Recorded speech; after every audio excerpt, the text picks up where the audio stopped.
1922లో రంపా తిరుగుబాటులో భాగంగా అల్లూరి సీతారామ రాజుగారు గిరిజన యోధులతో కలిసి చింతపల్లి, కోదురు మరియు రాజవోము పోలీస్ స్టేషన్లపై దాడి చేశారు.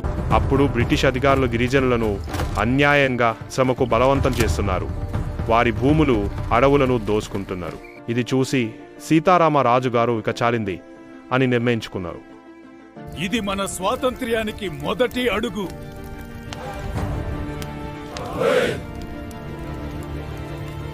ఆయన వ్యూహం సరిగ్గా ప్రణాళికాబద్ధంగా ఉండేది.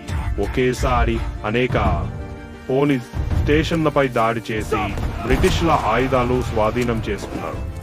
చింతపల్లి పోలీస్ స్టేషన్ పై మొదటి దాడి జరిగింది. అక్కడ ఉన్న బ్రిటిష్ సైనికులను కట్టేసి ఆయుధాలను తీసుకున్నారు. తర్వాత అదే వ్యూహంతో కొదూరు, రాజవోము స్టేషన్లపై దాడులు జరిగాయి. ఇది ఆరంభం మాత్రమే. బ్రిటిష్ సామ్రాజ్యానికి ఇది హెచ్చరిక. ఆకలి తీర్చే భూమి మనది, దానిపై హక్కు కూడా మనదే, అల్లూరి సీతారామ రాజు అని చెప్పారు.